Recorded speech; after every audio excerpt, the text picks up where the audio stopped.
Welcome back to our program. We're into March Madness, final week of basketball, an exciting time. I'm a big basketball fan. I don't know about you, but I had the great honor of going to the University of North Carolina.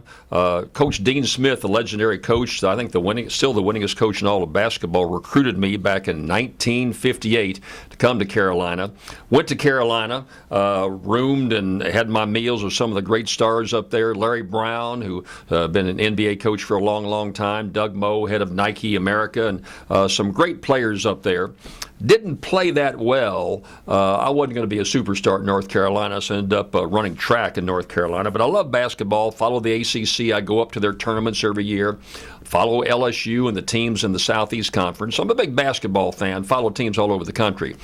Couple of observations as we get into March Madness and get into the final week of basketball that we're watching so much. First of all, something that's interesting. You notice that year in, year out, the teams that seem to get up to the Final 16, they're the same teams. They're Connecticut, they're Syracuse, they're Duke, they're North Carolina. Little Butler seems to always emerge. You've got Marquette, one of my picks this year, Virginia Commonwealth. Something those teams have in common. All those teams have very high graduation rates. They graduate 85, 90, maybe 100% of their athletes, black and white, across the board, all graduate from those schools. And what Dean Smith told me was that he really pushes to make those kids do their work and develop their education, make them more versatile, make them smart kids.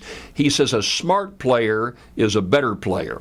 He says that you got to think in basketball. In most sports, you've got to think. You've got to consider scenarios. Do I charge? Do I come back? Do I go left, right? Do I shoot? Same thing in football or any of these sports. It makes you more versatile, a better player. You find most of these NFL players are very bright individuals, very bright athletes. You find that in all sports.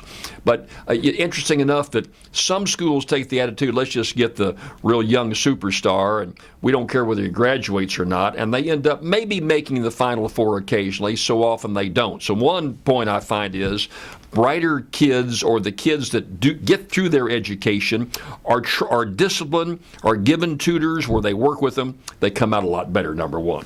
Number two, the money involved concerns me in basketball. NCAA basketball is a massive income sport, like $800 or $900 million comes in from the television revenue. You got about $50 million that comes in from ticket sales. The basketball coaches get paid these huge salaries. I think Capillari at Kentucky is getting $35 million over 10 years.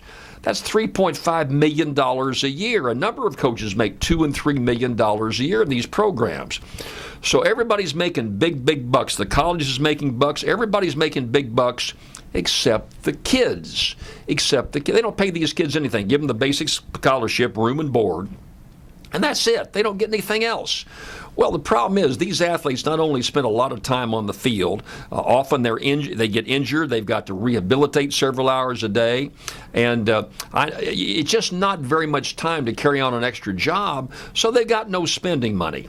The kids who are not less morally directed tend to steal or get into trouble, do some other things. They want to make a few bucks to make ends meet. Sometimes drugs are involved. The hardworking kid just tries to make it through. If he's got some parents to support him, fine. If he doesn't, he can be in a real jam.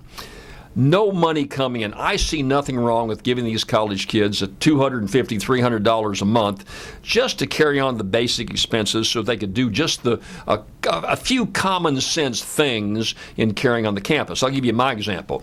When I was at the University of North Carolina, I chose to live off campus.